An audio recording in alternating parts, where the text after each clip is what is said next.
and a little bit of paranoia. Welcome to the Iron Sysadmin Podcast. Good evening, folks, and welcome to episode 65 of the Iron Sysadmin Podcast. I'm your host, Nate, and I'm joined by one of our normal co-hosts. Say hi, Jason. Hi, Jason. Yeah, I knew that you were going to do that. And a special guest for tonight, the one, the only, Evil Mog. Hi, everybody. So, Evil Mog is here to speak with Whichever. us. Yeah, I guess it's not like no one knows who you are, right? Is here to talk to us later about a pretty cool project he's got going on related to DerbyCon, which, if I understand the challenges correctly, you may be able to get a ticket to DerbyCon out of, or are those all? Two of them, actually. Two of them. Awesome. So if you want to go to DerbyCon and you missed your chance to get a ticket, now is the time to listen to Iron Sysadmin Podcast and play DerbyMud. So we'll be doing that after the news. So since I'm sure you're all excited to hear about DerbyMud, we're going to get right into the news. So our first article for tonight comes from CNET, and it's basically a follow-up to an article that we covered back in April, I think it was, when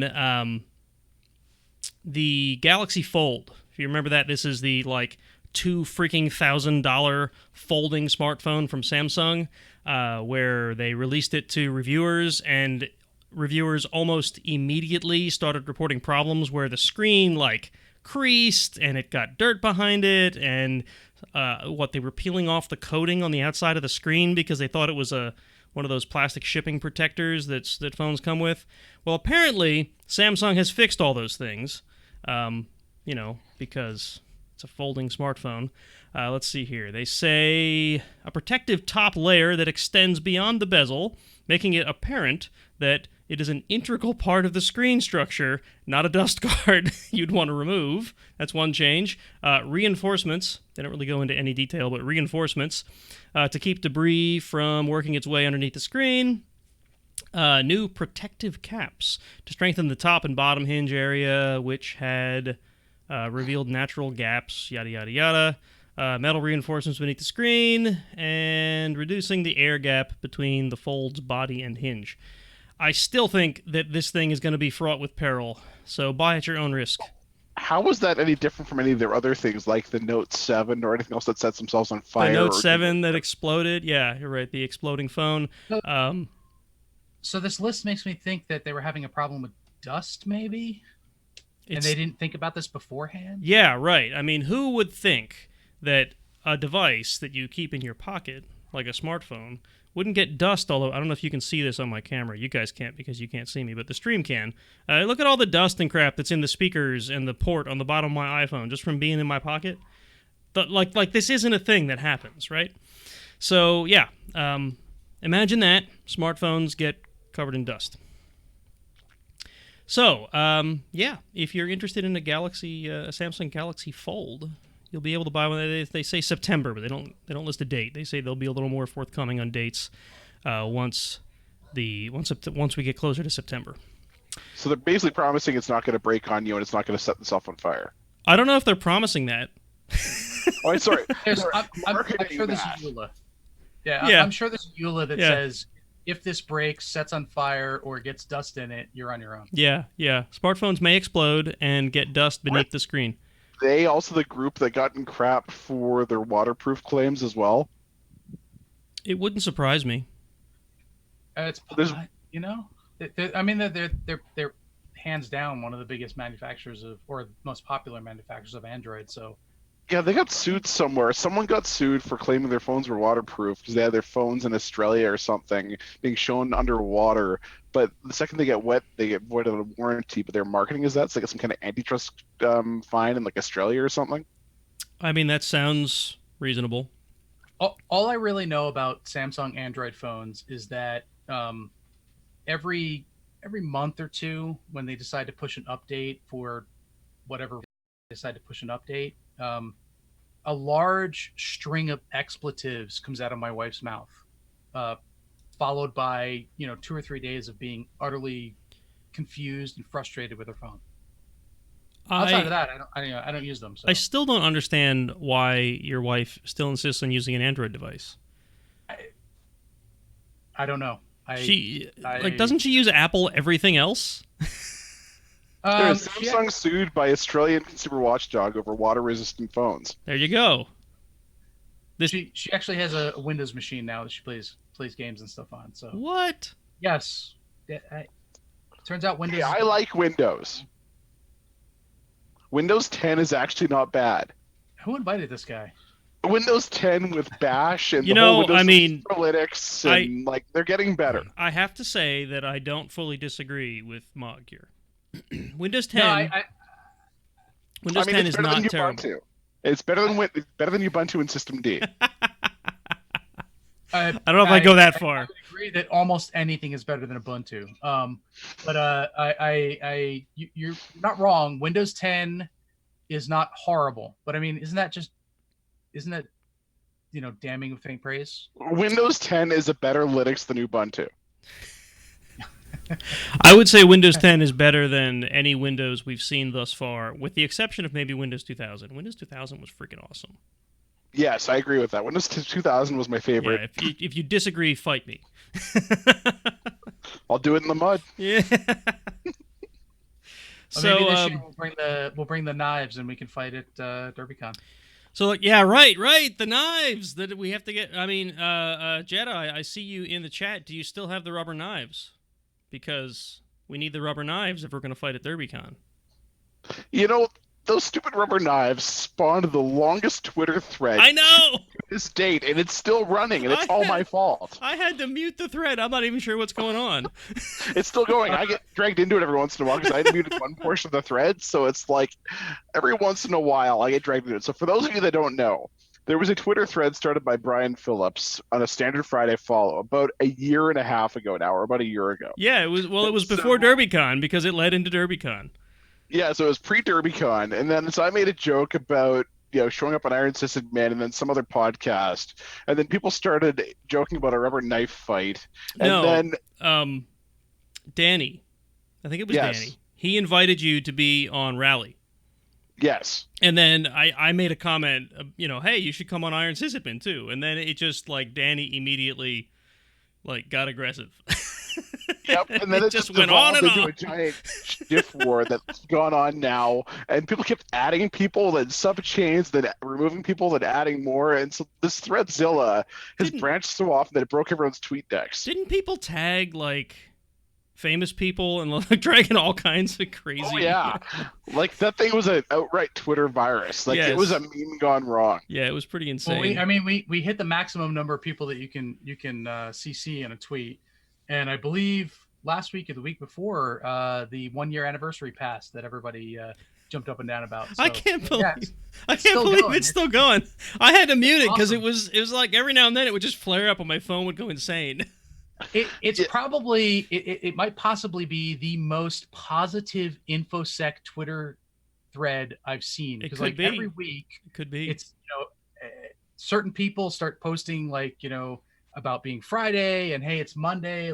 Hope you have a good week. Everything it's very positive. It's kind of interesting. But it's full of cat memes and random weird stuff. It just brings a smile to my face. Yes, and the joke is that either Brian Phillips may have brought the kindling, but I brought the gas. Yeah, absolutely.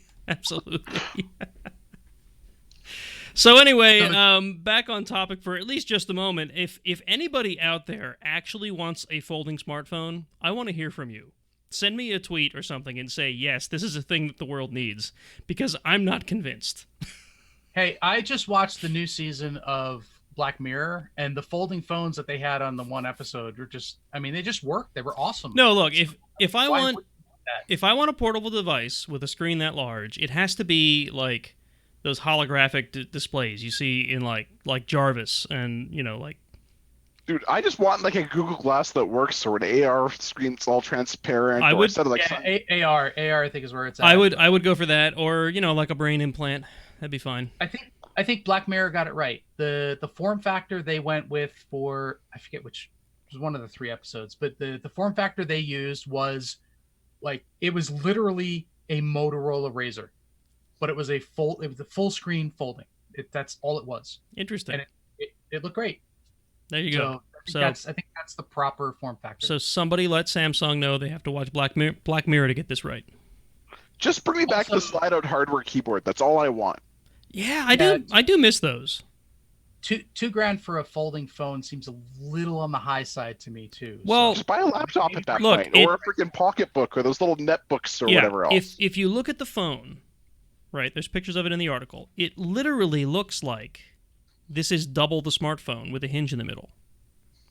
It looks like they've taken two devices, or two things that are about the size of two separate devices, hinged them together, integrated them, and now you've got a folding device. So of course it's twice the price of a smartphone.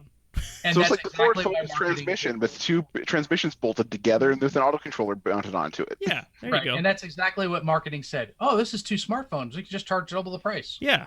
I mean, is it worth $2,000? I don't know, but it is certainly being sold for $2,000. Probably costs the same parts as it costs for a regular phone. Yeah, I mean, I would guess that it's a little more The problem is expensive, you gotta but pay it's a premium for kids still to make it because they have the tinier little hands for the hinge component. Yep. But other than that, Yep. They did say that the Galaxy Fold's pre-sales back in April did sell out before the phone even shipped. Nobody got charged, though, because they delayed the launch of the phone. So I don't know if those people are still on some kind of waiting list or what, but... I mean, my money says this phone is just like the 737 Max 8. It'll never actually come out. But with any luck, it won't kill a bunch of people. I mean, unlike the Note 7. Unlike the Note 7. So there's another there's a competitor in the wings that has a better product that's going to come out and kill it before it even gets out the door. Is that what you're saying? I mean, if we're going to compare it to the 747, Yeah. who's Airbus? I mean, Apple. Their phone actually doesn't break. I don't know that. So I mean, if trends hold, Apple will eventually release a folding smartphone, but they'll do it 2 years after Android does, or after Samsung does, and they'll do it right. Or Yeah, they'll just release it and then forget it ever existed, kind of like the Newton and the other crap. Yeah. I don't know. I'm just not interested in a folding phone. It's an interesting idea, but I think if I wanted something with as much screen real estate as a folding phone, I, like in today's standards, not the holographic thing I was describing, I would simply carry a small laptop. Yeah. Or a tablet. I would be interested in an origami folding laptop where Yes. I open the lid, my 13-inch laptop turns into a 27-inch screen. No, you pull a small folded crane out of your pocket. And as you unfold it, it turns into a laptop. I mean, honestly, like if I'm going to go for folding something, like I want my laptop needs to fold out to a larger full screen display. Now, I mean, they have things like that. There's the problem with the distance between the keyboard and the screen, and like, there's all sorts of, issues with that, but that is more interesting to me than a folding phone. People should just quit trying to reinvent the wheel. Go with what works. Go back to the old netbook format. Only make them so they actually have some decent power to them and call it a freaking day. Yeah, I Like mean, those little palm tops, lightweight. Like if they made me a palm top that was like a 9-inch full Linux kernel, about yay big or so and about yay big wide, that I could carry around and plug a serial port into, so like a console into a damn router, I would give you dollars tomorrow. yeah. Well, have you seen the GPD? No. So there's it's GPD, I think, is the name of the. Isn't that like a currency in France? No, it's a palm top, and it's. I mean, I don't know that we're talking like i7, i9 power. Is this but that? Call like an i3, I'll be happy. Is this that No, thing I that? think it's like an i5 in it. Is this Oh, that thing wow. that Naomi Wu carries around? I don't know who that is. Sexy cyborg. You Chinese know who girl that who is. got arrested a couple of Okay, times. I know who that is. Yeah. Let me look up the specs real quick. And see. Anyways, let's go to the next news item. While you're looking that up. Yeah, right. I mean, I just looked it up and I can see it. The only reason that made me think of her is because it's listed as from Shenzhen, Yeah. which is where she says she's from, where she is. So, Right. anyway, moving on. It's a Celeron in the one. Oh, perfect. That'll work. They still make Celerons? I had no idea. Or is it just that old? A BC100 terminal with freaking SS8. Yeah, it apparently that's what this thing does. So like who was Jason Street and somebody else were chatting about this the other day. If Jason's talking about it, I don't want to hear about it. I guess a new version of it came out that's upgraded and apparently is great. Cool. Yeah. So Jedi said GPD Pocket 2 is like the new one. All right. Cool. I mean, the one that they showed on their website, which looked like a pretty sleek little laptop, actually looked pretty nice. Yeah, I mean, it looks like it's if you're a roving admin of something that needs to be online all the time, like this thing will fit in your back pocket. Cool. Dude, I'm buying one of these. So, on to our next article. If someone can find me a folding one, though, then it would be better. So this comes from ZDNet. Robinhood, which is apparently some kind of a stock trading service. Yeah, it's actually really. Oh yeah, they were storing all their credentials in clear text. Does it steal from the rich? Because that seems like an odd name for a stock trading service. All right, so Robinhood is an app you install on your phone that allows you to trade stocks. Yeah, I can see that from the pictures here. It also allows you to trade like Bitcoin, I think Ethereum, and maybe one or two other cryptocurrencies. Stocks have to be traded in full units, so you have to buy a full unit of a stock. Crypto can be traded in partial units. So if you have crypto is not cryptocurrency; it's cryptography. I will fight you on that one. Okay, cryptocurrency. How's that? I apologize. So it's actually forgot we had Mog on the phone. Yeah, it's a pretty cool app. I've been using it for a while. I enjoy it. It's it's something that I can look at and kind of keep up on what's going on. They're not storing their credentials in clear text. So much like who was the other one that did this recently? I think Google actually had this problem. What? Clear text? No, it was Twitter. You're thinking Facebook. Was it Twitter? It was Twitter. They had clear text actually logged to a log file. This somewhere. was Facebook. Right. It was Facebook. We covered the article. Yep. So they in something, not the storage of the passwords directly, but somewhere a log file or a debug file or something had clear text passwords for some stupid reason. Yeah. So I mean, kind of like my mud. I knew there was a reason I didn't give your mud any of my useful credentials. Your passwords aren't in clear text because actually they're not.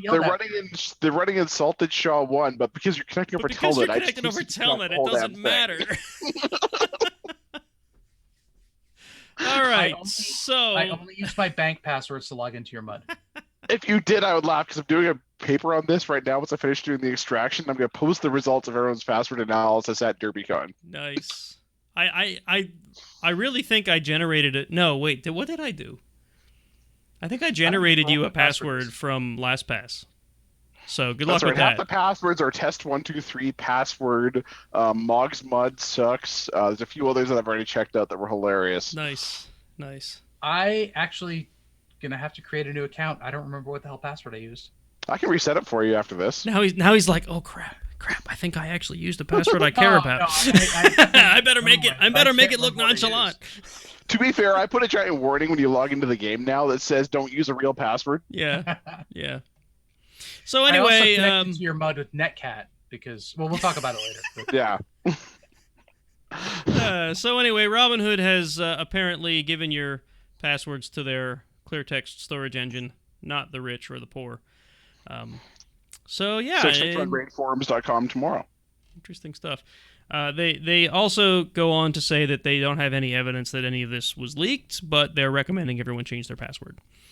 When a company says they don't have any evidence, it just means they're too lazy to do an investigation. It just means they haven't looked. Yeah.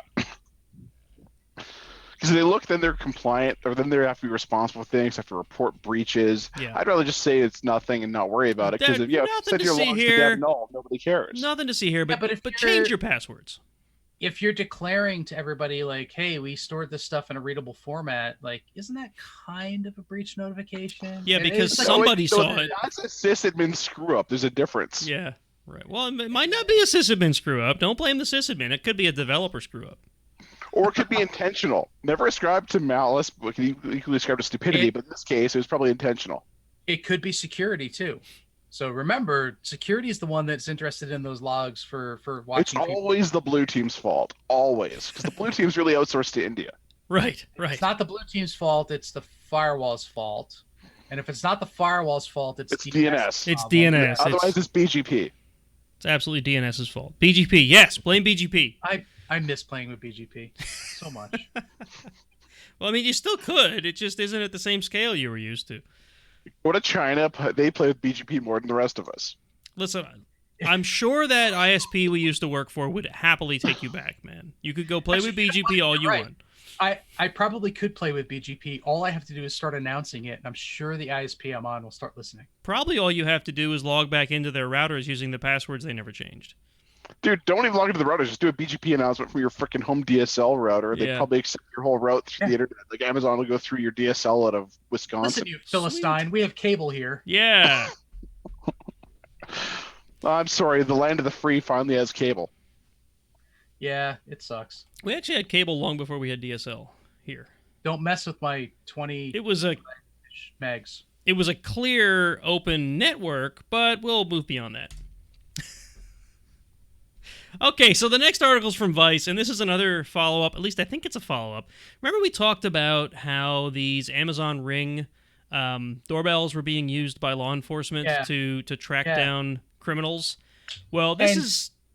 Surprise, surprise. I think we speculated on the show. I don't think it was in the article, but we speculated that there would eventually be some slight incentives for law enforcement or municipalities to push people into buying Ring doorbells. Well, guess what? Amazon requires police to shill surveillance cameras in a secret agreement.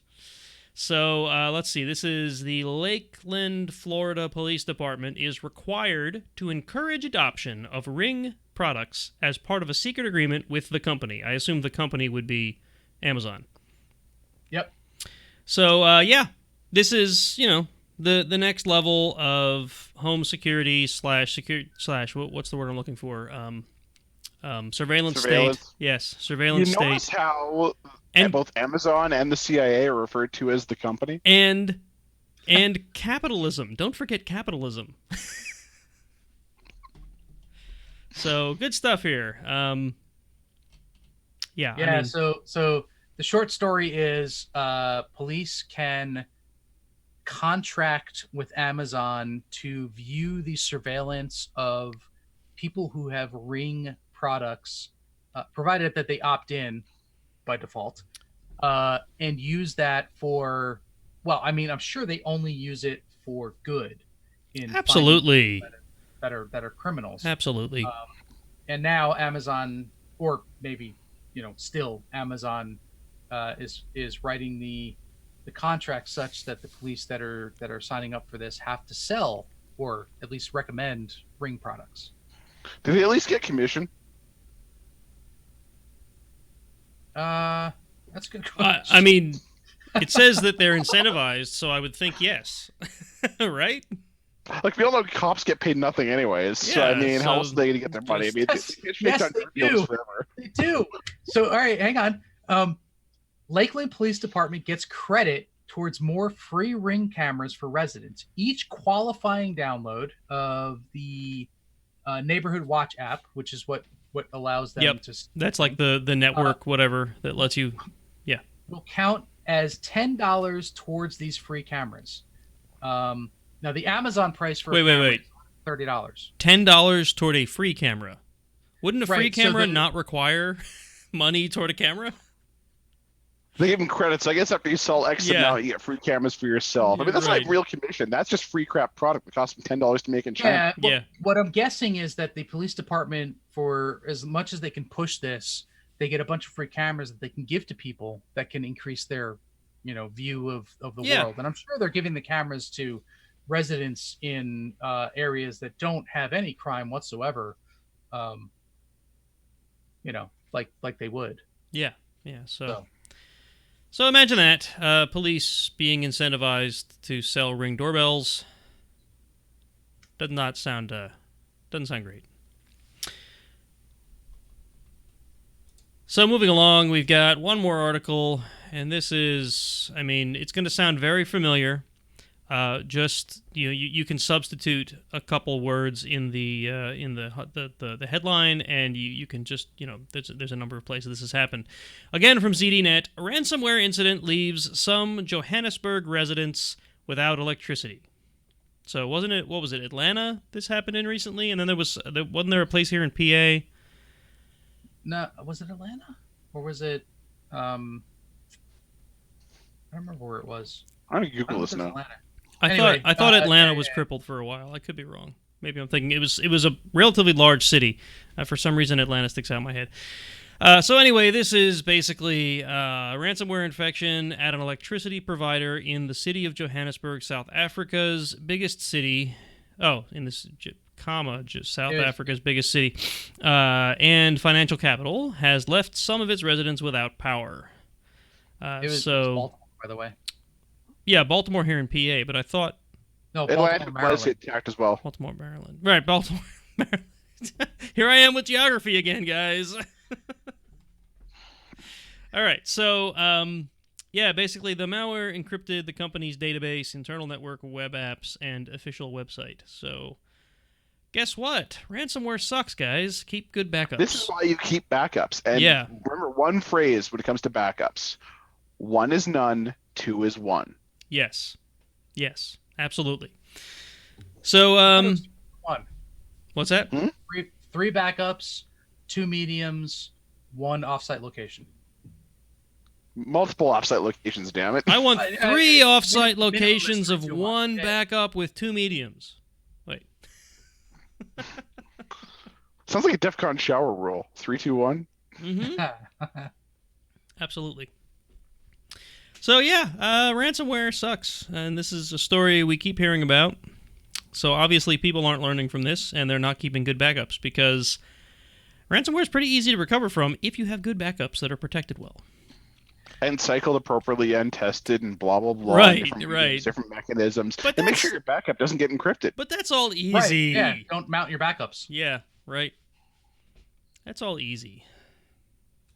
Just do it all on tape, call it a day, you'll be fine. All on tape. Tape doesn't degrade. Remove. Yeah. Right.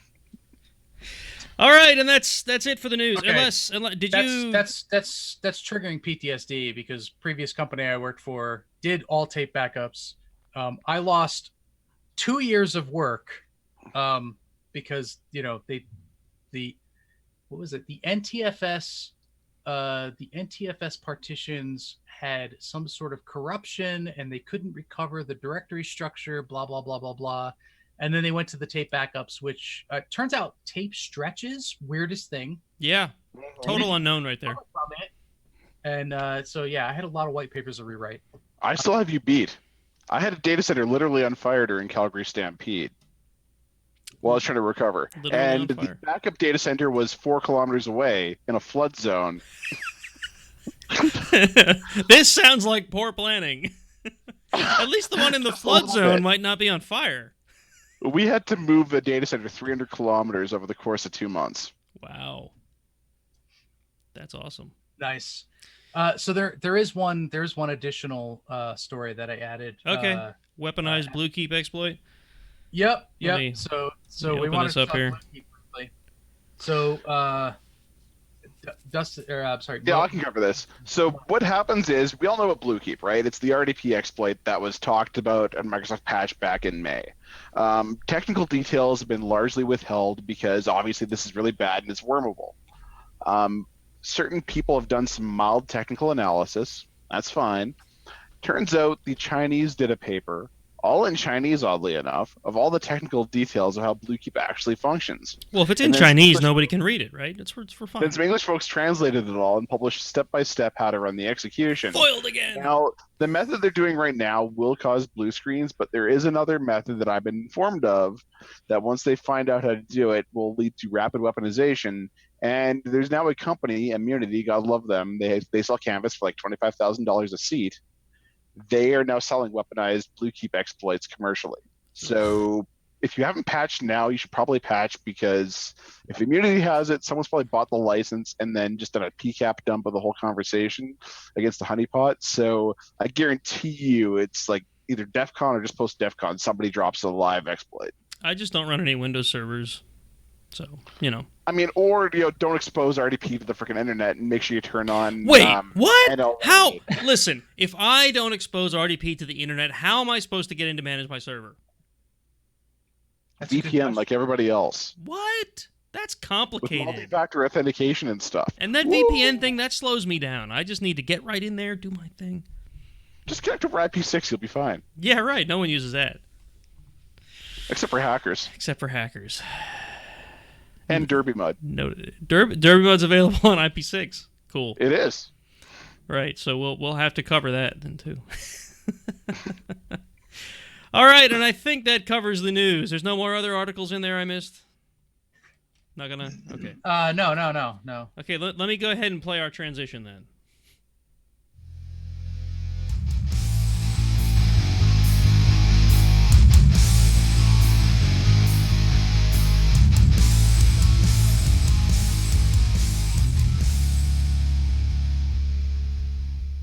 All right, that might be, what's that, like half an hour we spent on the news?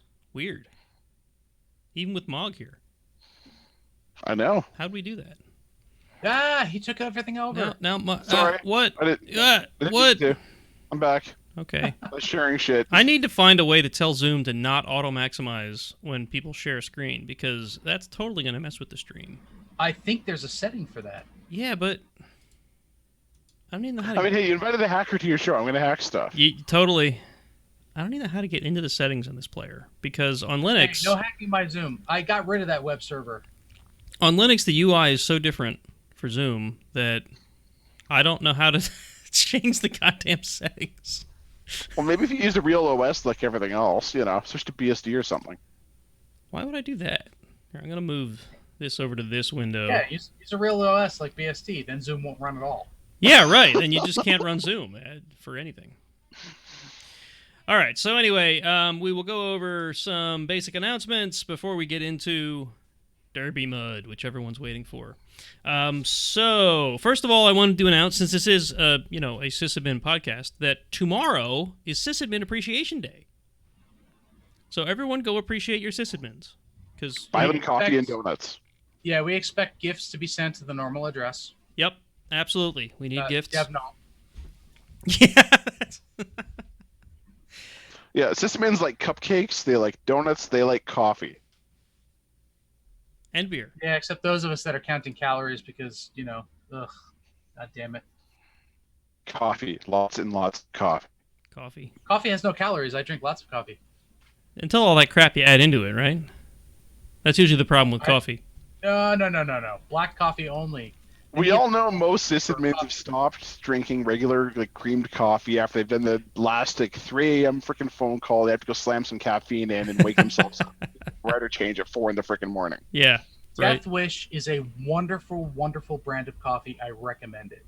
Death Wish, they make a barrel brand coffee that is freaking tasty. Where they do coffee beans aged in rum barrels and bourbon barrels and a special select blend. It's got all the caffeine of regular Death Wish, but a nice hint of rum chocolate flavor to it. Neat. Without any actual additional additives. Neat. I'm in. Where do I buy this? Death Wish. They do occasional brand offerings 3 or 4 times a year. Really? I did not know that. Just do a Google search for Death Wish. I'm sure you won't come up with anything weird. I buy Death Wish already. I was unaware of the bourbon flavored Death Wish. 1 sec. I'm grabbing my coffee beans so I can show you on this whole thing. Barrel brand rum. We got some barrel brand. There we go. Bear with me here. So, this is your Death Wish. 1 sec. There we go. Ding. Silence. Barrel brand coffees. And then we've all got. Cool. So, folks on the stream, this is probably cutting out for some reason, Zoom is going kind of sideways on me. Yeah, same here. All I see is a spinning chair at this point. I'm glad it's not just me. Oh, I'm still functioning. It must be the Canadians' fault. It's the Canadians. Yeah, it is. It does. It definitely seems localized to your video feed. It's that wall between the U.S. and Canada that's preventing the packets from getting through. What? No, it's our flopping heads. Agreed. Okay. Right. Fair enough. So, in celebration of Sysadmin Appreciation Day, I had a couple articles that I submitted to Enable Sysadmin. Yeah, I'm trying to get us back on topic. You see, I see you laughing at me. What's a topic? Yeah, right. So they were actually published, so they're pretty cool. You can check them out. I put them in the notes of the show or the video if you're watching on YouTube. Also, my Locking Down SSH one got published there. So I'm actually kind of happy about that. My stuff is being shared somewhere other than my own blog, which is kind of cool, I think. Yes. Props to you for getting published with Red Hat stuff. Keep it up. I'm expecting. Oh, so IBM published you now. That is what you're saying. Yeah, right. I've been published by IBM. So your next blog post, I think, was going to be on the joys of systemd and how you run it everywhere. Is that? Oh yeah, right? Yeah. It's already in the works. It's already half done. Are you actually serious? Because we can't be friends anymore.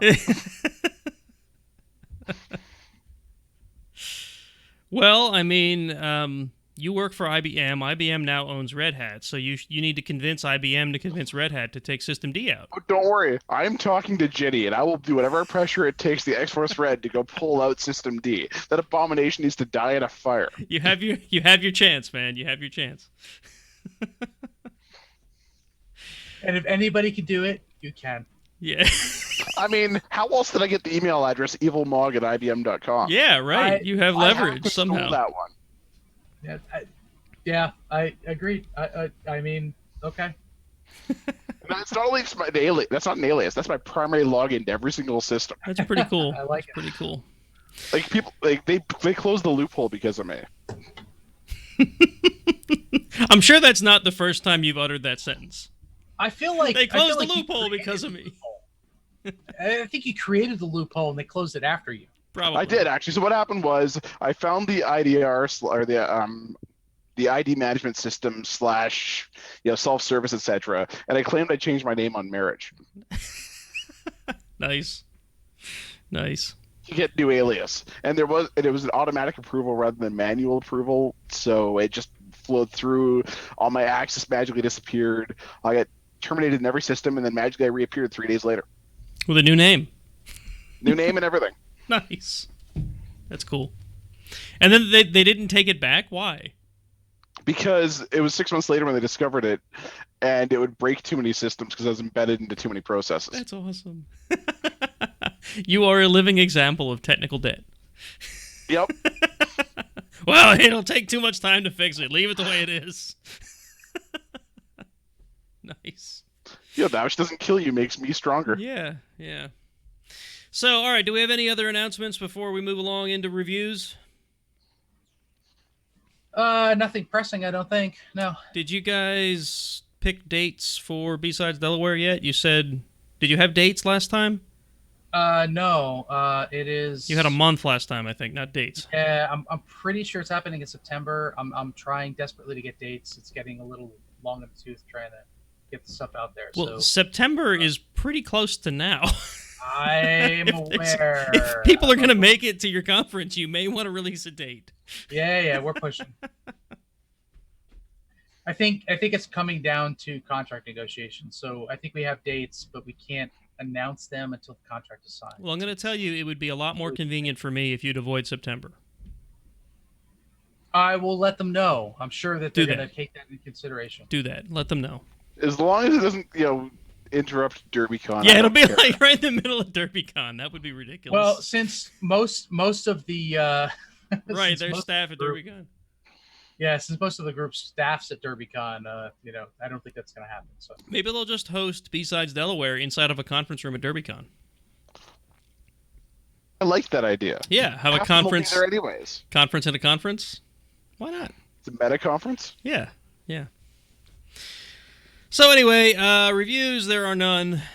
So folks, go leave us reviews so we know how we're doing. 10 stars all the way. Yay, 10 stars from Evil Mug. I'm going to add that to the notes. I mean, I've only watched 2 episodes, including this one. The 2 that you've been on? Yeah. Thank you for your support. Yes, absolutely. Hey, I'll buy you guys beer at DerbyCon any day of the week. Cool. That sounds good to me. In fact, if anyone's going to DerbyCon, you should buy us beer. I'm thinking Friday, Saturday, Sunday, and Monday. Well, maybe not Monday. We got to drive. Monday we'll be driving back to Pennsylvania, so Thursday night, Friday, Saturday, and Sunday. You can buy us all the beer you want. all the beer you want. Sure. I mean, you know the conditions though of having beer from me. You have to go get initiated to the church and take your communion repeatedly. I thought that was like horrible scotch or something. Yeah, we've decided this year to be nice and no longer pick up the really crappy what the hell is it? We go down and we buy the worst bourbon we can find, like with the Right. alcohol on the bottom and like like we're talking like the ethanol mix. This year we've made some changes. Number one, you have to sign a consent form to be paddled and drink. Number two is you get your choice now of liquor, so it's Malort, and it's some kind of random crappy beer like Coors Light. Oh, Malort. Malort is yeah. I Coors- think I'll take that over Coors Light. though. Coors Light? Why don't you just offer I them a think I'll bottle take of water? Yeah, Exactly. I think I'll take Malort over Coors Light. And So then for anyone those who's- who don't drink, For anyone who doesn't ahead. drink, they just take the Coors Light. exactly. Actually, no. For those who don't drink, we're now offering. I think it's like really nasty pop. It's like tomato soup pop, or like one of the nasty ultraviolet ones people have found somewhere, Have you or guys been like talking to Dave or what? yes, we have. And then now you have a choice of whose paddle you use. So it's no longer just me. You have your choice of paddler. So it can be your friend, it could be me, it could be our nun that we have kicking around, it could be Render Man. You now get a choice of who does the paddling. Oh, okay. So if we can find like the most frail-looking member of the Church of Wi-Fi and get the paddling from them, Yeah, but the most frail one's probably the strongest. She's Yeah, that- ex-army. that may be that may be misleading. Is that what you're saying? Problem is she misses a lot, so she winds up not getting it square in the butt, so it hurts more. Ouch. I have my aim perfected. That's good. That's good. Proper aim is good in this. Oh, and then we're also auctioning off that paddle. Oh, awesome. Yes. Yeah, That's I cool. heard about that. That's cool. All right, well, shall we get into the main topic? All right, so what I'm going to do, I need to set up a scene in OBS so that I can full screen your screen share. Does that sound cool? Okay. Yes. So if you Let me want know to whenever you're ready for me to share. if you want to start sharing, and then I'll figure out how to get it out of full screen and set up another. You guys on the stream will get to watch me live set up another panel in OBS. Let me open Behind the this thing up. scenes, this is how the sausage is made. Yeah, right. Share. Okay, so that went full screen on me. It's so big. How do I? I know, and the worst part is I'm going to reshare other parts of my screen here in a bit when I go to share the maps and stuff. Because, by the way, for those watching, I'm dropping every single hint to go cheat at this thing for when I drop the next quest. Nice. So while you're doing that setup, I'll talk about DerbyMud. Sure, go ahead and chat about it. Yeah, so DerbyMud was an idea I thought of over beer. I was really freaking bored and wanted to go make a CI/CD pipeline for making a mud. So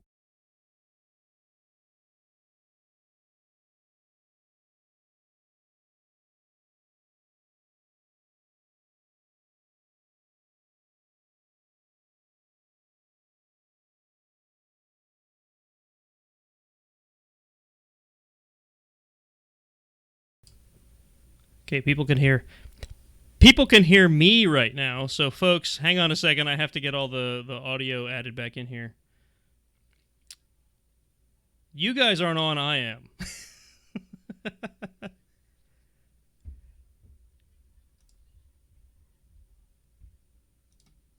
That's exactly it.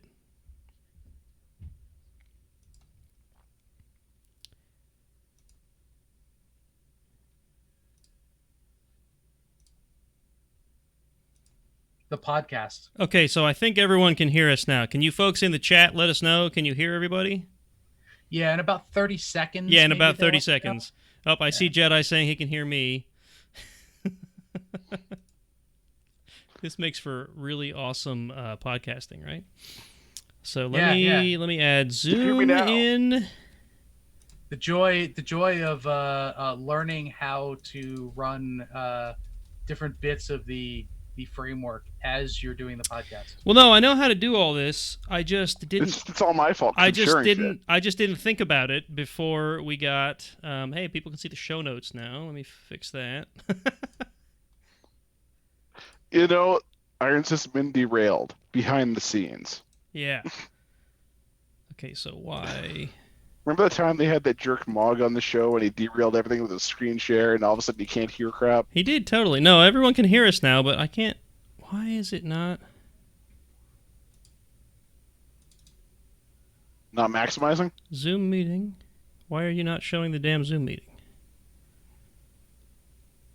Uh-oh. Now we have no video. No, wait, video apparently is back. So this is the 30 seconds in the past live stream from Jedi. Yeah, right. Yeah. So, Oh, we're looking at the show notes now on the live stream. Yep. I'm not sure how far back I am. It's hard to say. It says live. Who the hell knows? Why is it not showing this damn thing? You know, I could just post a DerbyCon ticket purchase code on this thing and just, hide it rapidly and see if anyone notices and checks in with it. That's the way to do it. There you go. That's definitely the way to do it. Oh, there. Now I got it. What in the hell? Okay, so folks, in a few seconds, you should be able to see the Zoom session.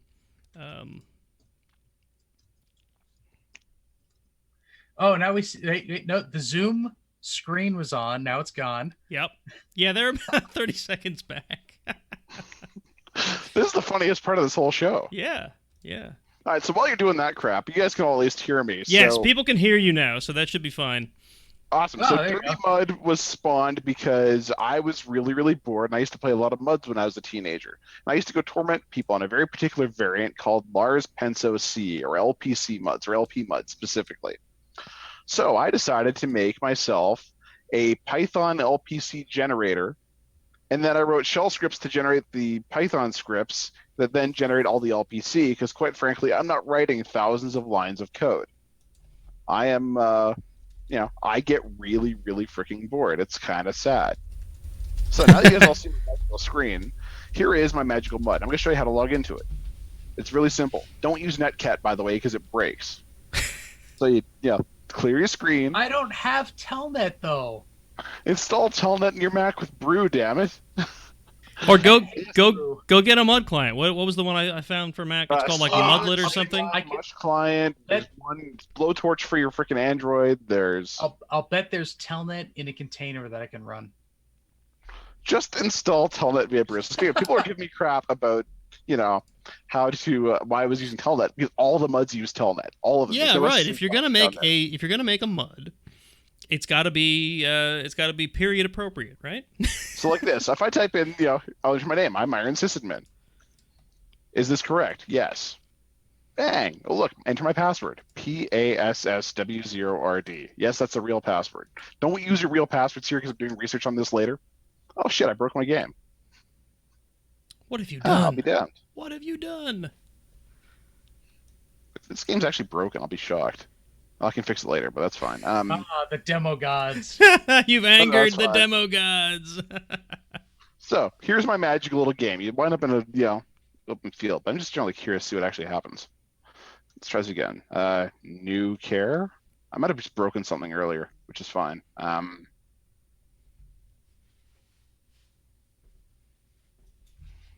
There we go. So it asks you for your hacker handle or make up a name, because I have to be GDPR compliant. The original game actually asked you for your full name.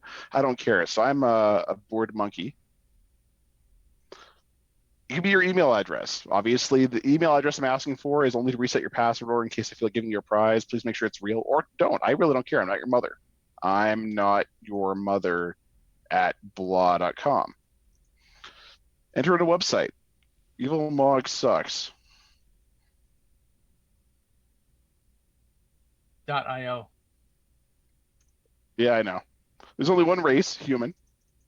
But I did add like 4 different gender options: male, female, neuter, or other. So take your pick. And lo and behold, you're in a giant text-based game. For those of you that don't know what a MUD is, you read the description like here. I'm going to look. Here's a sign. So in this game right now, there's only 4 active quests. If you go down, you go into my little sci-fi world. If you go into the portal, there's a wizard dungeon. If you go north, there's into newbie. So let's go into the newbie world. Wind up in newbie. For those of you who don't know, by the way, I'm offering DerbyCon ticket codes. 3 DerbyCon ticket codes have been awarded. There are 2 more left. And I'm offering the final 2 after DEF CON, because I'm going to make you all fight for the death for my next quest, because it's funny watching you run around like little puppets. So I'm gonna Dance, monkeys, dance! dance. There is a couple of exploits I'm actually going to show off in this game. I've built in deliberate cheats. So in the newbie world, you're going to be in a tunnel. You see a giant flower in this world. If you type pick flower, a bunny will come out and try and kill you. Now, does it have nasty big pointy teeth? It does. It's okay. We have Tim the Enchanter on the chat, so we're good. Now, the reason why this is an exploit, if you look at the corpse, you can get potion from corpse, drink potion. Now, my experience has jumped up enough levels, like 5,000 experience, because that potion gives you 5,000 experience every time you drink it. Sweet. Where the exploit comes in is if you type pick flower again, the bunny comes back. So you can just keep killing the bunny. Yep. Now, if you keep doing this, now here's the trick. If you advance beyond level 2, or you complete the newbie quest, you can no longer get into the newbie world. Now, the advantage is I've disabled automatic level advancement. So you don't advance levels until you go south, go back out to the start of the game, south. So here's where you start off. You go up, there's an advancement room. You type advance, that's when you advance. You can keep banking experience for as long as you want, and I don't care. Nice. There's no such thing as cheating in my game. I've Nice. intentionally put breaks into this game so you can go exploit the game mechanics. Now, next thing I'm going to go show off on this screen, and it might mess up the screen sharing, so I apologize in advance. I'm going to stop this share. Listen, it took me all this time to get... All right, I'm ready for you. All right, I'm going to do a new share, and I'm going to go pull up my... One sec here. It's going to take me a second to go get to the stupid Zoom. Get out of my way. There we go. So I'm going to go open up picture preview and see if this thing shares properly. So, one sec, where's my share? As you can tell, I'm having technical difficulties because I'm not computer literate. That's okay. I just spent 5 minutes trying to get the OBS scenes set up, so, you know, you're in good company. Yeah. We're still seeing the mud, by the way. Yeah, I know. Okay. I'm just trying to find the share button. Where's my new share? Where did it go? Yeah, I lost my little magic share button. That's okay. When you switch it, it's going to go full screen on me again, I bet. And then I'm going to have to, unfull screen it and then make sure that, it's going to be fun. New share. It'll be fun. So, we're going to show this. Hey, it just went right over. Look at that. So, if you guys really want to, this is the map of one of the first levels of the mud itself. Everybody take a screenshot. Take a screenshot. It even has where the monsters are and everything. Sweet. Now, some of these rooms may not exist because this is my master from when I was building the damn thing.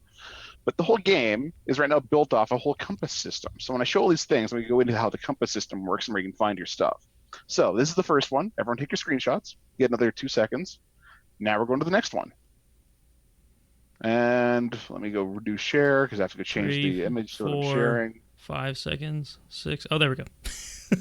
So here is another section of the east housing. This whole southeast quadrant doesn't actually exist, so you'll hear about the southwest. Here's the north housing. Let me go share this crap. Just because I like dropping hints. That's the whole reason why I'm on the show. This northeast quadrant actually works. The southeast northwest doesn't. I'll leave it up to you to find out where these actually correspond to in the game, but this is just me being nice and dropping raw details. What else we got here? Let's go share for a new share. And we've got the prison. All right, here's parts of the prison. Yeah, really tiny. That's not that big. Where it gets bigger is the second prison level because I like to expand on stuff. So here's the prison. This whole area has mobs, by the way, filled. So if you guys are looking for areas to go advance in my game, go for it. But the one everyone wants, and this is the dirty evil secret to this whole damn game, is this. Here is the sewer map to completing the sewer quest. That's a lot of rooms. That is a lot of rooms. And I coded all of these by using a CI/CD pipeline. So I'll show you how the whole thing was built here in a few minutes once I get into the terminal. Yeah, that'll be kind of cool. Yeah, every single one of these things is an individual room file. Every single character is a room file. Everything in LPC is an object or a C file somewhere, or LPC file specifically. So it's actually really freaking cool. And then the money shot that everyone's looking for is going to be right here. So here's the second layer for the sewer. Now, I'm going to describe how to beat all of the quests verbally, just because I feel like All right, I'm gonna drop a couple of tips. New quests is gonna drop after I get sober from DEF CON. I mean, so that's a given. And then we give it a couple of days. The number of quests that you beat is largely dependent upon, or will directly affect how far you can advance or any advantages you have in the game. So now I'm showing my screen again. So if you guys want to go laugh at Iron Sysadmin, be my guest. So here is the magical game. And now where I was talking about this compass system, if you go into my portal world, you type compass. Oh look, there's a full actual compass, complete with your coordinates. Interesting. So you can actually map stuff out. Now that only works in core. It doesn't work inside Portal or anywhere else in the game. It only works when you go down through the portal. There's also a nice little command called recall. Recall will send you back to wherever you are in case you get lost. You know, that's good to know, because I got lost in your mud when I logged in, and I had no idea how to get back out where I wanted to start from. I coded that in because now the only curse with recall is it will drain your endurance a little bit, so you got to heal that back up. If you run out of endurance, you can't really fight too well, and that's really about it. The other bonus of completing the newbie quest is when you start off as a regular user, your skills are crap. Drinking that potion in the newbie quest actually sets your combat skills. Nice. So I put that in there because I was bored. Now, if you're looking to find out how to complete the wizard quest, I might have tweeted the map to this whole game back about, let's call it 9 months ago, when this was the DerbyCon CTF. Oh, yeah, and player combat's on, by the way. So, for those of you wondering, let me log in as Evil Mog, because quite frankly, this is boring as shit. LS, nice. Yeah. Habit. So, as Evil Mog, I can see it has a full Unix file system. And what I see compared to what you guys do is I see the actual room names. So if you go into the portal, in the portal world, everything is all done in a coordinate system. So the room you start off in is 1A. It's in the upper left-hand corner. If you go east, you go to 1B. If you go south, you go to 2A. So it's actually mappable. So is that... I see that path there. Is that like mapping to an actual file system path, or is that just the way it displays it to you? So let me show you the game. So let's go into CD Gerba, or CD my Git repo, CD Gerba. You see a giant lib directory. We're going to lib. We're going to domains, and we want dungeon. Dungeons, yeah. Rooms, and here is all of the. So if you want to look at what 1A looks like, every single one of these files is LPC. Every single one of them. So these are .c files. They look like they might actually be C. Yeah, it's a variant of C called Lars Penso C. Ah, okay. Interesting. So each room is essentially almost a... Every single one of them. It's almost a program, right? So does that mean you can get all kinds of crazy with what a room can do, or are you very limited as to what you can do in there? Everything is customizable. Wow, that's pretty cool. Now, the cool part you're going to like, if we go take a look at, yes, I'm a Nano user, yes, you can laugh. Ha ha. I don't have the half from, I don't have the laugh from The Simpsons, but I have dope. Yeah, so all this is I have a little room generator that actually creates LPC files. So I give it all the options, where it's going, left, right, up, down, what the panels look like, what the items look like. And this crappy script, once I get through it all, literally actually generates a LPC file out of all your options you give, so I can bulk generate these C files. It's kind of cool. And the cooler part about this is, let's go look at, say, a room generator. So let's go with core p basement gen. Starts off, I go Python core room.py. Here's your area. Here's your name. Give it a coordinates. So every room in core has like an X, Y, and a Z room for its name. I give it a short. I give it a long. And you go all the way through it. It tells you which exits you're going to and how they all do their interlinks. So I don't have to go write all these files by hand. The old days of writing LPC, it took for frickin' ever. Yeah, right. So all this does, it outputs things to a current directory. Then I can pull it into Git, and it goes into the game. That's pretty cool.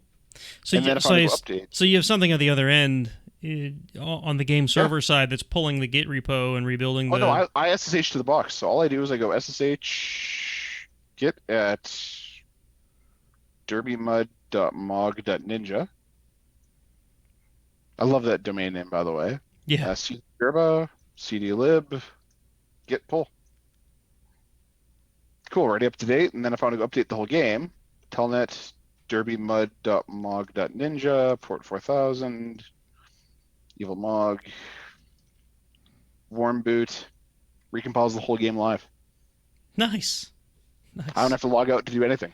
You have no idea how interested I am in this, only because it reminds me of way back in the day. I used to play a game called Tele Arena, which was basically like a... I hesitate to call it a MUD, but it's the same concept that ran on top of Major BBS. And I loved that game so much that when I got older, I ran my own board and I wrote custom maps for the thing. And it would be really cool if I could port the maps from Tele Arena into this engine, which, from what you've just shown me, I think is very possible. As long as you describe the rooms. I mean, everything's just text descriptions. Yeah, so I mean, it's all a very old application, as a BBS would be. It compiles these text files into Beatrieve databases. Okay, well, the reason why I did this is I wrote this thing because I wasn't sure if I was going to stick with LPC or go to a different game engine, and I wanted to go have the game running. Yeah. So I wrote the whole thing so that I could keep the shell files to auto-regenerate the game in case I changed the engine, or if I decided to change back-end MUD components. So right now we're running on something called DGD, which is GPL'd and allows commercial use. So at DerbyCon, I'm going to open this up to people, a lot of the game generation components anyways. If you guys want to send me a pull request with a bunch of areas, hack at it to your heart's content. I'm accepting wizards. Right now, what's happening is, oh yeah, I forgot about one little thing that I should tell everyone about. And this is going to help you in your quest, by the way. So if you get to, if I ever refer to the game as 000, or a section of the game as 000, I'm talking about right here. When on compass, my coordinates are 000. I give all my references inside the game with reference to that location. Okay. Because. Is that where you start, or is that a place you have to find? It's a place you have to find. Okay. Just type the compass, find yourself around. This little southeast quadrant here, well, eventually, there's only one exit out of that quadrant, and that leads you into 000. Now, people are complaining about how this game's kind of hard to map. Well, I'll show you why. If you go east in the mass transit nodes, you go 10 units over instead of 1. Yeah. So each one of these domes, so when I change domes, I'm now in a different dome. And the domes can be different sizes. Yeah. Like here's this transit node, it's only a tiny little component. So I'm already over at 420.00. Right. So you kind of have to map out how far the certain units go, which is why I put a compass command in so you can identify where you were in the game. Cool. So that'll help you. Now, where I was looking for is if you get yourself to the prison dome, I think it's going to be 3 north of 00 in east. There should be a poster.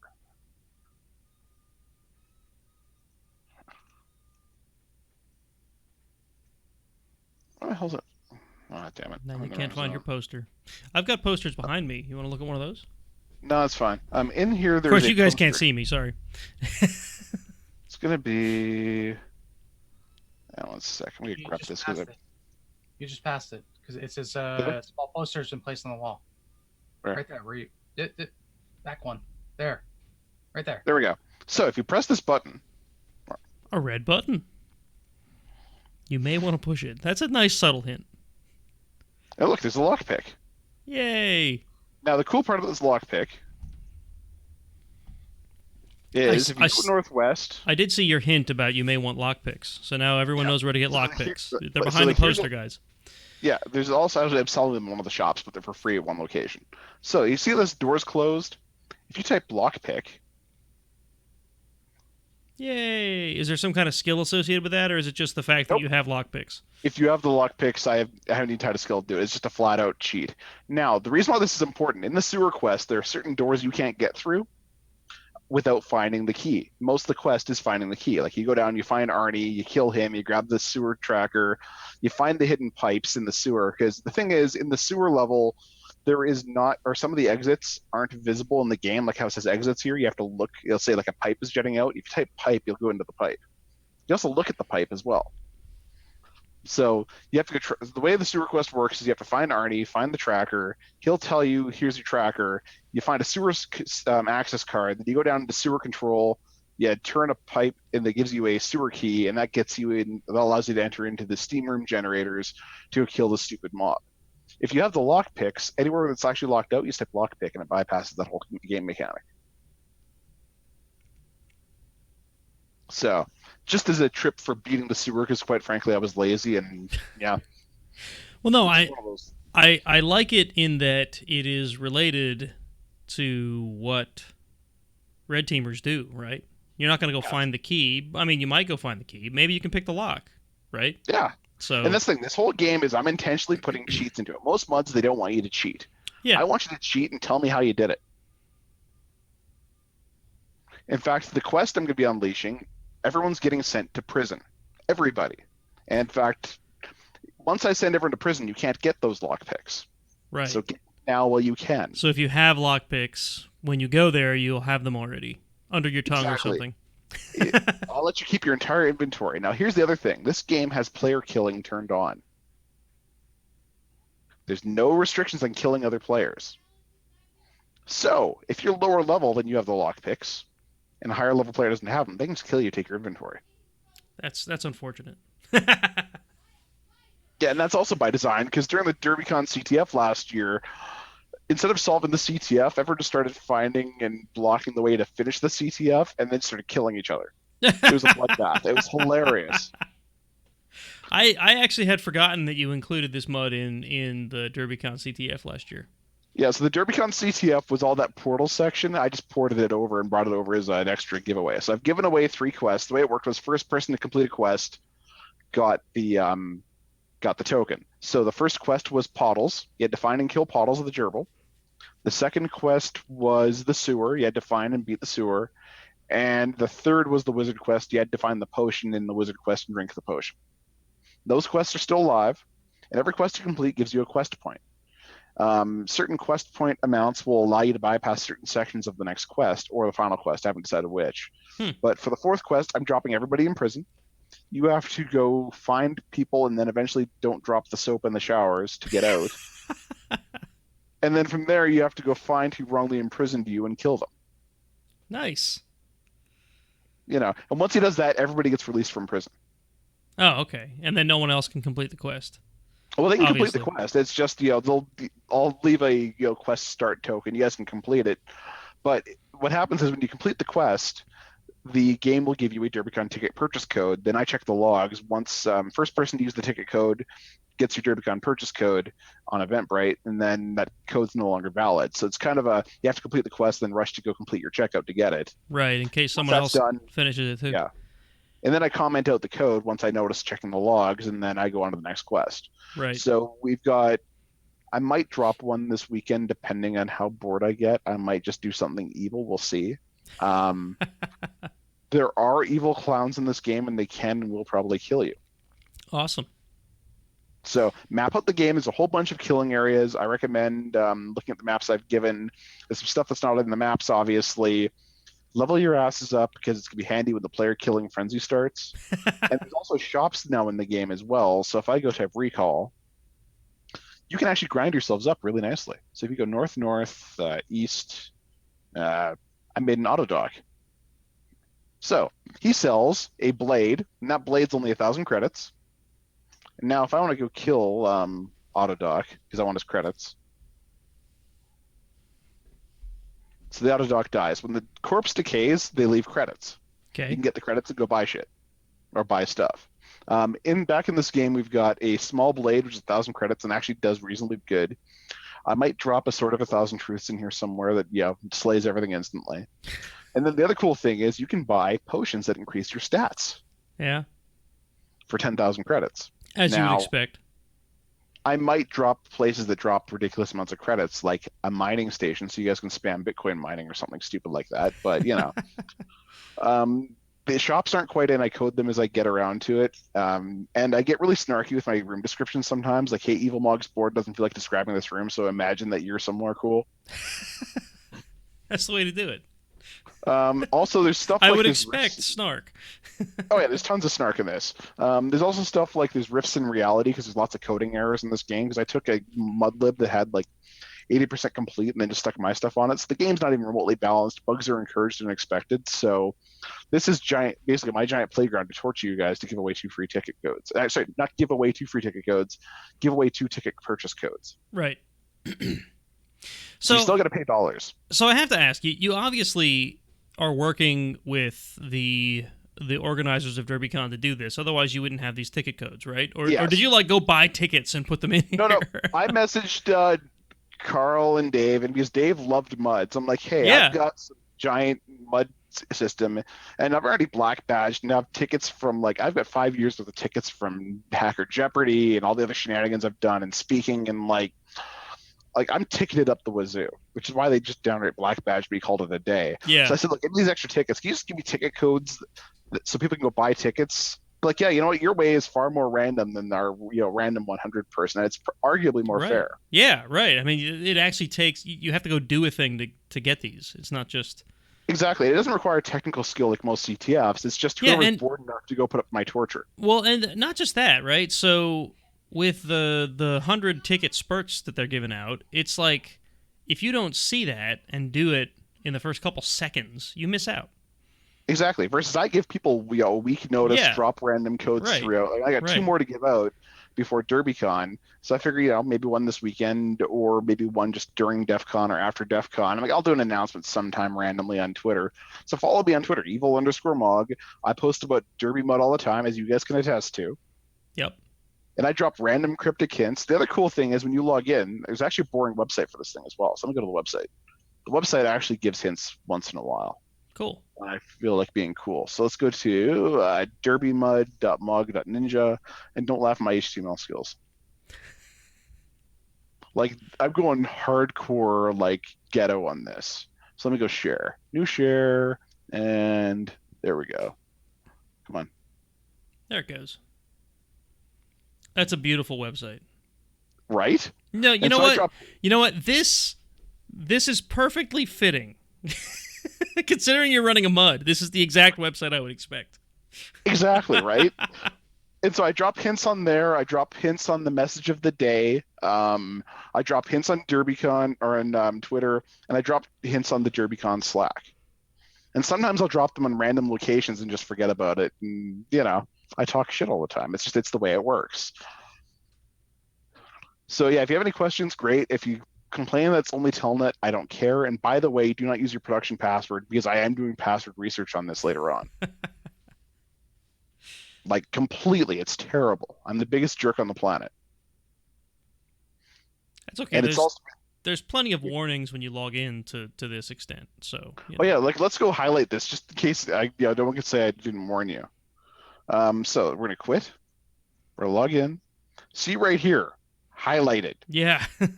Don't use your real password here. It's on Telnet, and the hashing is crap. Yeah, well, to be fair, I am salting the hashes. So the way it works is it's your password and then your username appended to the end of it. Then it's run through SHA-1 and then just raw hex. So you can run it in the hashcat mode 110. Problem is it's got some weird parsing glitches due to some stuff I've got in the game on user D. But whatever. I don't really care. It's got errors, so sue me. There is a bug report option, though, and I do occasionally check the bug board. Oh, good. In fact, let's go take a look at the bug board. Home, east. I got 3 messages.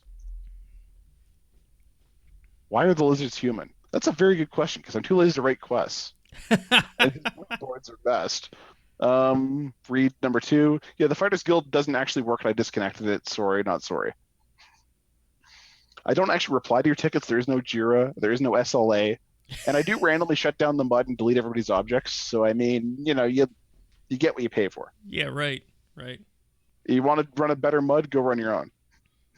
I did for a long time. I really don't want to get back into it. The reason why I got into running or got into sysadmin and security is because my first Unix box was so I could go run muds at school. It's that I actually had a thought that this could be an interesting topic to talk about tonight while we were talking about DerbyMud, is that a lot of us may have had a very similar story. Yeah. I got started as a sysadmin because I wanted to run a BBS. Yeah. And I mean, that's essentially what it was. I wanted to run a thing that I thought people would find fun and cool. And I ran a BBS for years because of it. And that really led into a career of being a sysadmin. Yeah, exactly. I mean, like this thing was my first exposure to a shell. Like this has a full LS, has file security systems on it. You can cat files. Like let's go to commands player cat compass.c. Like this is actual, real, good looking code. Yeah. I mean, it's ugly C and it looks almost like Perl, but it's it's fully doable. And this is how I got my My exposure into it. I think my first experience with Unix was an AIX system at Penn State, um, and somebody was running a mud on it. So Somebody. after, yeah, I don't remember who it was. After getting access to the system, I kind of stumbled upon the mud running, poked around a little bit, and since I had root on the system, I may have artificially inflated my level on the mud to above the person who was running the mud and screwed with him for a while. Nice. So muds are fun. They Indeed. are. Indeed. Well, the thing is, like, you could do all sorts of crazy things. Like, yeah, I could put you guys all in player combat, and make you all fight to the death for the final code. Highlander style. Like, when someone dies, they leave the mud, and last man standing wins, or last person standing. Nice. That's perfect. There can be only one. So now we know how the mod's going to end. There might just be. I mean, the thing is, I'm going to go change the theme randomly, too. So if you guys want to go create a random theme, want to get my mud generator, I'll send you the code. Send me up a bunch of clowns and circus stuff. I want to fill this thing with so many clowns that Dave will never log on. That's perfect. I don't know if he's afraid of the word clown, though. Yeah, but you could describe some really creepy clowns. And I mean, ideally, I'd love to get a NPC for every single person who goes to DerbyCon and put them in the game. Cool. So if you guys want to generate an NPC here, I'll go do a tweet later on with how you generate the NPCs. Send me your C file and I'll throw it in the game somewhere. Sweet. You two can be in DerbyMud. I got We- so much empty room here that you can do whatever you want. We could be in DerbyMud. Yeah, but then people just find me and kill me. Why would I want that? I mean, but I could make you super powerful. Yes, absolutely then. You've got all sorts of exploits in there. I mean, I ran across MSO 867. I ran across Dirty Cow. So I mean, they're all kind of hanging around. Oh yeah, so the funny thing behind that, I was running out of monster names, so I figured I'd name all the monsters after exploits in the portal dungeon area. Nice. And so I've always wanted to go kill drown. Now I rebalanced the game so they're actually killable. When I first, let's call it 3 weeks ago, people were running in there dying everywhere. And the thing is, I put in the game an announcement, so when people die, it tells me, hey, so and so died. And it was just like, so and so died, so and so died. And right now there is no penalty on death. Well, that's good at least. But I might make it so you lose a level in half your stats. Ouch. I mean, right now you just drop all your money and drop all your equipment. Yeah, it reminds me of I think the first mod I played was it's called EOTL. I spent far too much End time. of the line. Yep. And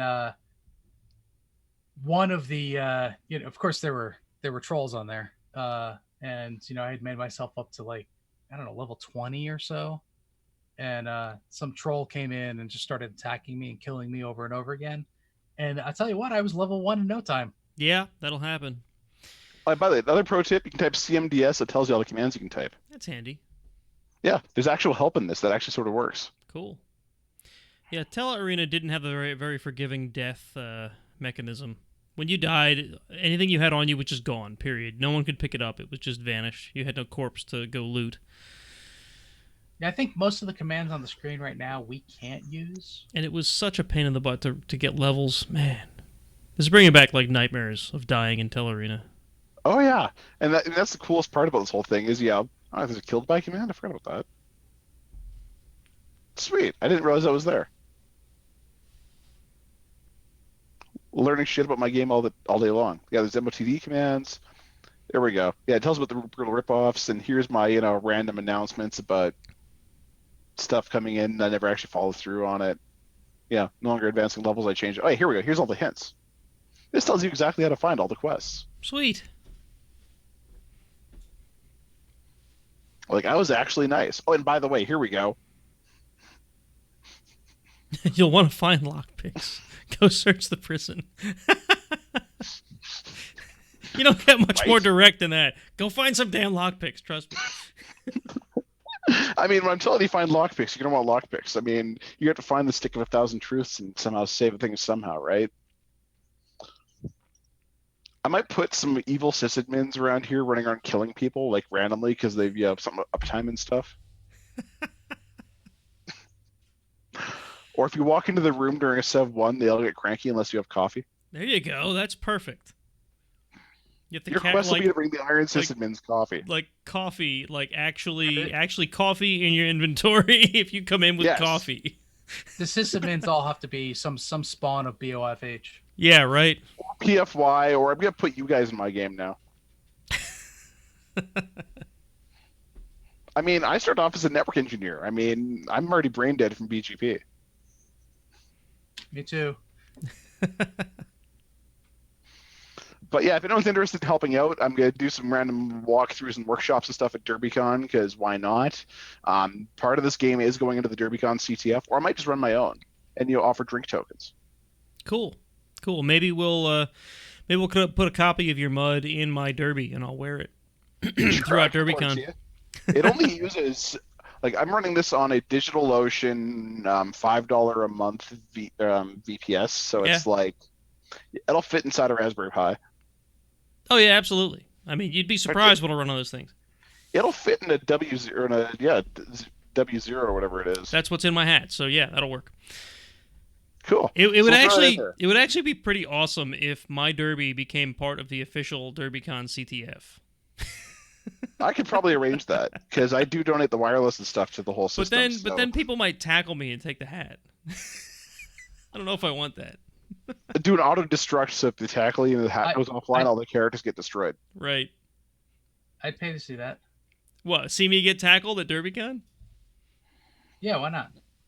I mean, it's the last year. Who knows, right? There's going to be that rubber knife fight that has to happen because that whole thing. There's going to be shenanigans in the elevators. Because it didn't happen last year, the knife fight. No. And I mean, you guys owe me a knife fight. Exactly. Me and Danny have to knife fight. I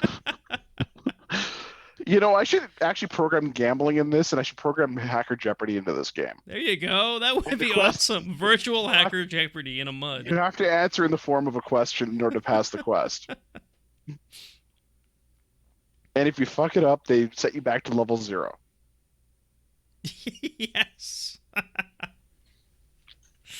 That's just mean.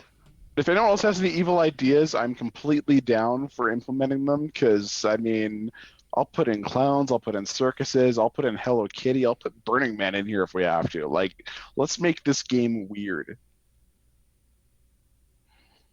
Also, I've seen people try and fuzz stuff like, using passwords of password admin. It's not tied to the users, although at one point, you could complete a quest if you entered in the gender of DerbyCon. It would give you a ticking code at one point. Yeah, that's awesome. Yeah. And then I realized that was too obscure to Listen, I actually have to complain because I tried to put in my chosen gender of dragon and it didn't accept it. I will code that in just for you. Let's go do that right now.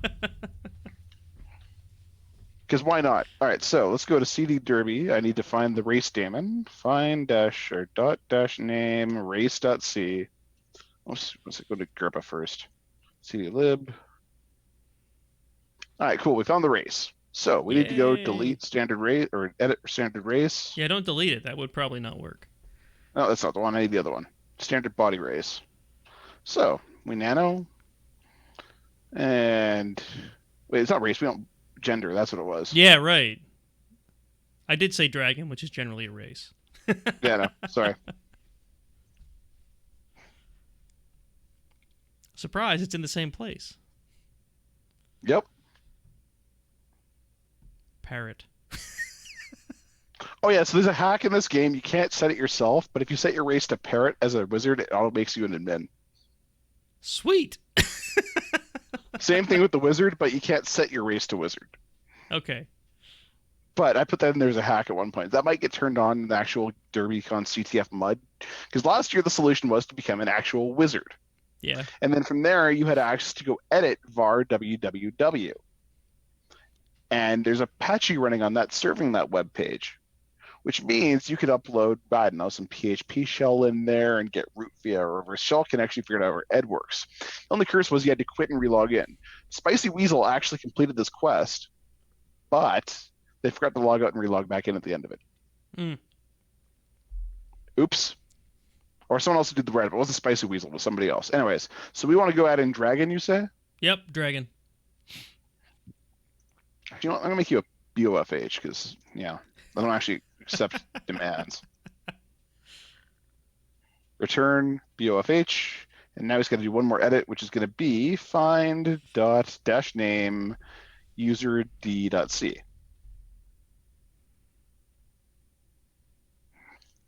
And we're going to find... This is where my clear text password is saved? No. No. Wizard. No. Other. Rep. Other. It was in here somewhere. Bear with me here. No. There's a gender shit here somewhere. Might not be user D, it might be straight out user C, but I could be wrong. There's the make admin crap. Watch evil mod code live because it's better than watching paint dry. Only slightly. Gender. No, okay, fine. Control X. Grep gender dot sys Damon's star. Okay then. Grep set gender.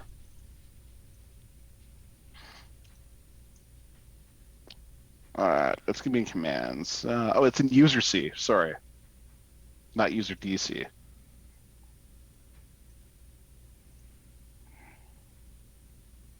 No, I'm not gonna even advertise this. I'm just gonna put it in.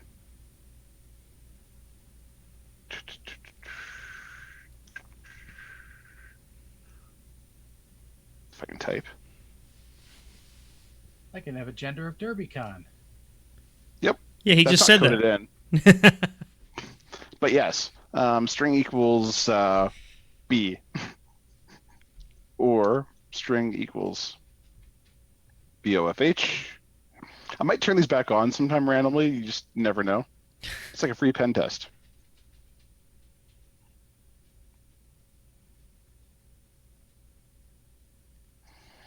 Now we tell it into the game.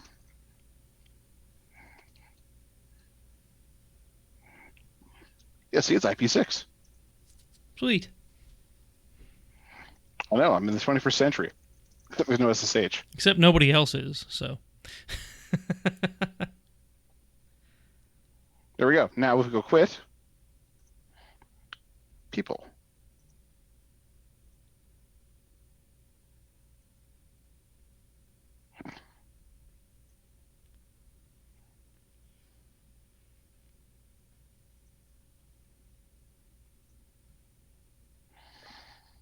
One second. You messed it up. No, I just forgot to update that one daemon. So all you do is going to be, where did I put that daemon? What did I say it was? There we go.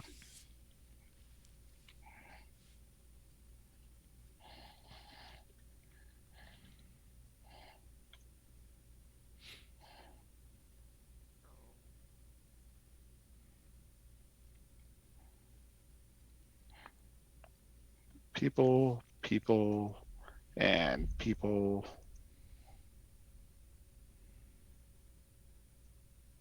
So my code sucks. Your code sucks, man. Well, anyway. That's generally how you do it. That's exactly how you take over the world.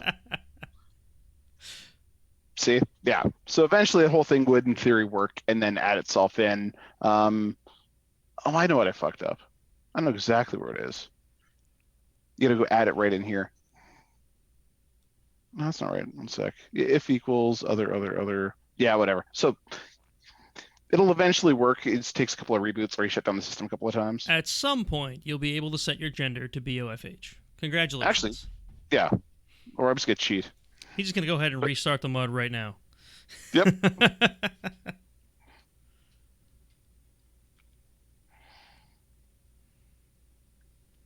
I hate System D. And yet you're using it. Shh. Nice. This is going to make really great audio content for the audio release of the show. I know, it's going to be freaking terrible. rm/home/git/gerba/dump and dump.old, because screw you guys, can't do a stateful restart. After that kind of change, start mud. We could read the IPv6 address that he connected from. That should make So I'm telnetting into the game because this is funny as hell. Let's go type this junk. Password. Oh, that's already an existing character. Somebody already used junk.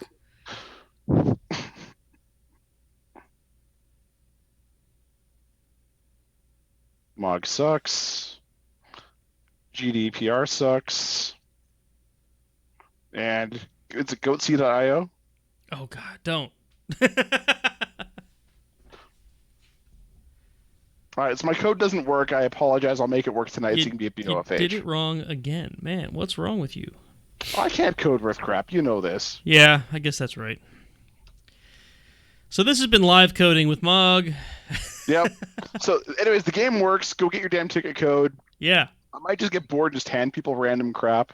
Yeah, I might make random users unleash the stick of 1,000 truths and let them go kill people. I might give random people the zap command because I'm bored, or I might just give the zap command and make it free. Just let everybody zap each other.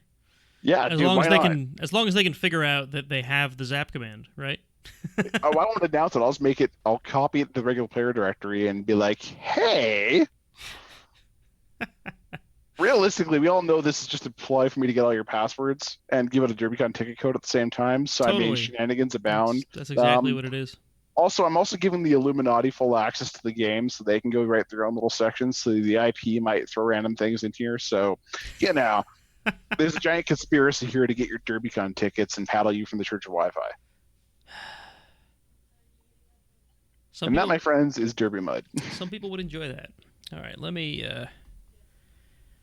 switch us back to our normal... Now he's got to reconfigure the whole thing. Nope, just like... Click. There we go. See, there we go. So yeah, that's been DerbyMud. It's been a cool little project, and I mean, stuff actually works once in a while, and it's kind of cool that we do stupid stuff like that. Need to shrink this window back down to the normal size, and then... Ta-da! We have our video back. All right, cool. So yeah, cool little demo of DerbyMud, and lots of interesting info there, and some live coding. Yeah. Which will make... And all the hints and spoilers galore. I mean... Great podcasting. So, exactly. So I guess I will say, anyone who's been listening audio only, and you stuck through that whole thing, just go watch that section of the YouTube video, because there's no way I'm going to be able to make that audio friendly. No, none of that's audio friendly. There's maps on there, there's cheats, there's me highlighting sections, there's me showing underneath the hood, like... I mean, I could read all the characters one by one in a monotone Morgan Freeman style voice, but you'd all probably shoot me at the end of it. Okay, now I'm typing ls dash... So yeah, all right. So I guess that's about it. So I don't know if you want to recite again how people can get to the mud. Oh yeah. So to get to the mud, do not use Netcat, because quite frankly, you're going to go link dead, and there's other random broken stuff. So to get into the mud, you have to use a thing called Telnet or get a mud client. Your options are on Android, you can download a tool called Blowtorch and play from your phone while you're on the crapper. I've heard some people do that. There is CMud, ZMud, Mush Client, and Portal. ZMud. I forgot about ZMud. Yeah. Sorry, go ahead. It's all good. Back in the day. So those are all the mud clients for Windows. There is a couple of mud clients for Mac. I have no idea what they are because I do all my stuff in Telnet. I know I'm crazy. Telnet works rather well. And by the way, I don't mind if you use bots. Right now the game maxes out at 40 people connected, and I may randomly zap people, but I have no problem if you use a bot to go try and connect stuff, grind stuff away. Just don't be surprised if I randomly zap you and have all your body parts flowing across the game. Running a mud is an interesting balance between letting people play in a way that they find enjoyable and letting people play in a way that's fair. So, you know what? Here's the thing. In this game, there is no such thing as playing fair. Play to whatever enjoys you. I don't care if you troll, kill random people. Just know that if you start killing everybody like that South Park World of Warcraft episode, I am going to hand some players the stick of 1,000 truths, and they're going to slay you. There you go. All right, There will be a full player run economy by the time DerbyCon runs, by the way. So if you guys want to run your own shops and like mine and crap, that'll all happen. I awesome. sit here to go coding that in. The Awesome. mines will be active probably this weekend if I get drunk enough. If you get drunk enough. Yeah. Well, When are you adding Bitcoin wallet support? I'll accept Def coins. Although, so here's the funny story about Def coin. You know the reason why it failed, right?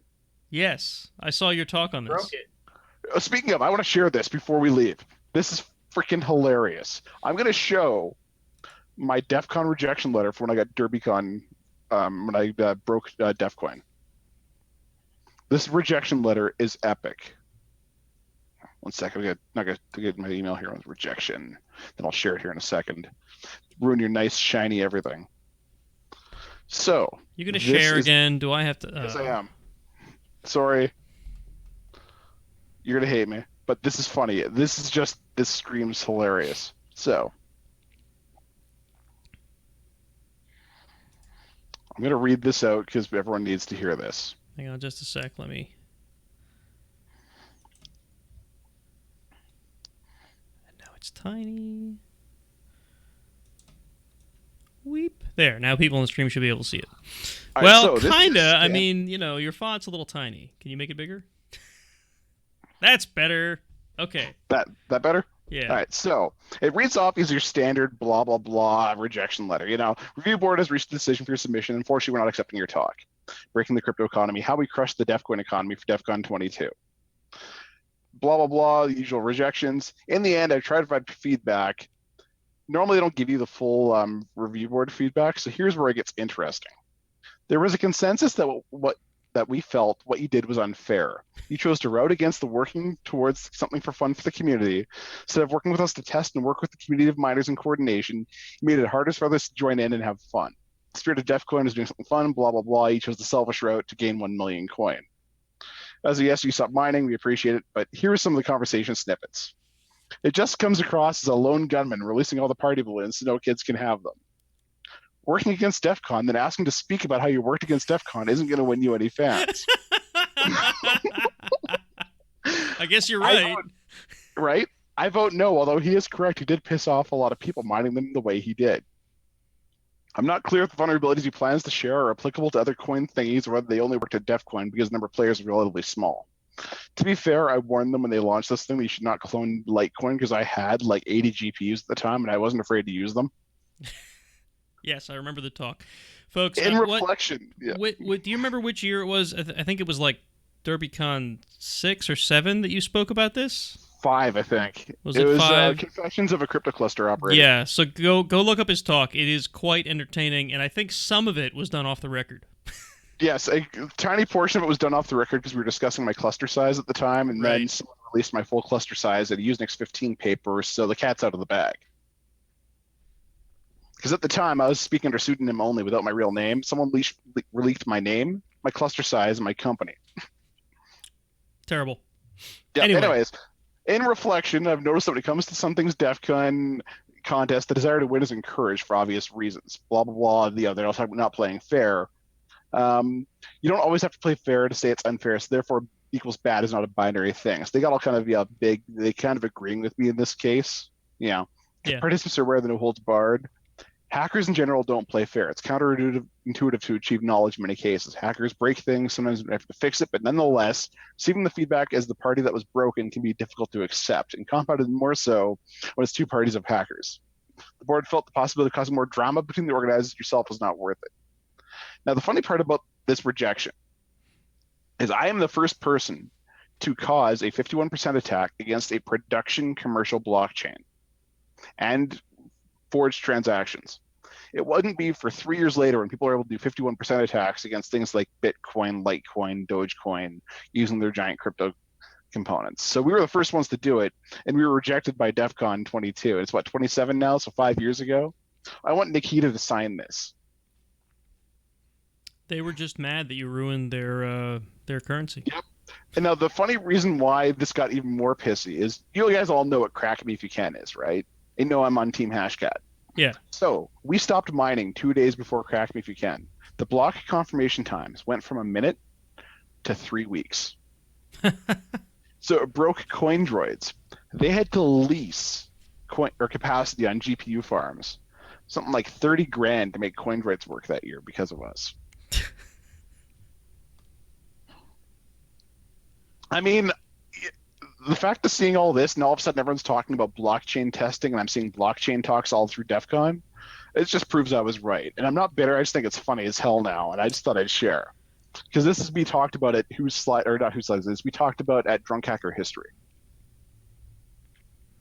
This is why we can't have nice things, man.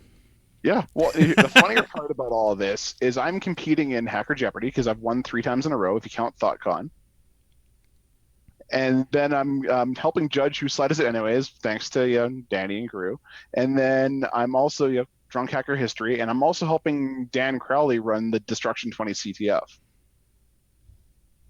So if you want to see shenanigans, just follow me. Yeah, right. All right, well, I think we're at about the end of the show here. Let me we're done. switch my screen back here. I've broken your screen multiple times. Most entertaining end of the seats or to the hood scene so far of Iron Sysadmin. Yeah, right. So invite Evil Mog, he'll break your show. It doesn't help that OBS doesn't pick up the Zoom session until I switch over to it and resize it slightly. It sounds like a Zoom problem. It's lots of fun. Didn't Zoom have a bug recently where they had like remote code execution at everyone's browsers? Kinda. I don't know if you'd call it remote code execution. It was more like we can fire up a session by including a funnily crafted image URL, wasn't it? Yeah, basically. So they had a local web server that allowed reinstalls. And that was sort of the other piece of the whole thing that they secretly put a web server on your Mac. Yeah, I mean, so as it turns out, did you know that certain links in a web browser, when they're loaded, automatically fire off applications? Weirdest thing I've ever seen. It is weird. Totally weird. Yeah, I exploit that in pen testing. Yeah. Yeah, for some reason, because it was Zoom, it made big waves. But yeah. Whatever. Well, I mean, Zoom is a pretty heavily installed thing, and, well. Yeah, but I mean, web browsers are dumpster fires anyways. Mostly. All right, so this has been Iron Sysadmin Podcast. I hope you guys enjoyed the chat about DerbyMud, and go check it out if you want to get a ticket to DerbyCon. If any of you are going to DerbyCon, let us know. Maybe we can meet up and chat. DerbyCon's not for, another month at this point. I really need to get on the ball for the Hack Your Derby stuff, because I don't think we've done any planning at all. So Jason and I and the other Dustin, not you, but the Dustin who's on this show frequently, or not so frequently anymore. Something about having a baby or something. Those things. Anyway, we need to get together and get prizes, and if anybody's out there that might want to sponsor prizes for Hack Your Derby, let us know, and we'll chat. So, do either of you have any final words before we end the show? I mean, whoever wins Hack Your Derby can get one of my old school DerbyCon drink tokens. Sweet. I have one of those. I don't know if I have one of them. I have all the little circle ones, not, well. Yeah, yep, I got the rectangle one, so. Well, good for you. No, nothing interesting. Cool. Yeah, I'm boring. All right. Yeah, right. You took up half the show, so. All right, so for anyone who wants to watch us live, you can see this happen live on roughly on the second and fourth Thursday of every month. August is going to get a little thrown off because I'm going to be away for training during when we would be recording the second show of the month. So I think we're going to move it up by a week, and we're going to have the folks who run the Red Hat Accelerators on the show, which should be fun. So you guys can find out what that group is, and maybe even if you'd like to join it. So what's with you guys hiring like IBM groups to come on your show? Like seriously? Yeah, well, I mean, I set up the show with the Red Hat Accelerators before they were officially purchased by IBM. So, no, I mean, I'm a member of the group, and the guy who runs it is really an entertaining guy, and I think it'll be fun to have on the show, and it's related. It's related to what we do. So, sure. Right, so you can find the show on YouTube at youtube.com/Iron Sysadmin Podcast if you want to watch us do this thing live, or you can watch past shows that we've already released. You can join our Slack workspace if you want to chat with us directly. IronSysAdmin.com/Slack will get you to an invite link. Facebook and Twitter, just look up Iron Sysadmin. I see no reason for the show to have an Instagram account, so don't look for us there. Of course, you can subscribe to the audio version of this show wherever you would find podcasts, things like Apple Podcasts, Stitcher, wherever the hell else you might want to find a podcast. And if you want to support us directly monetarily, you can do so via Patreon, patreon.com/Iron Sysadmin. And with that, I think we're going to call it a night. So thank you to everyone who tuned in live, and thanks to everyone for watching and listening. So good night, everybody. You guys can feel free to say good night. Go on, say good night. Good night, everybody.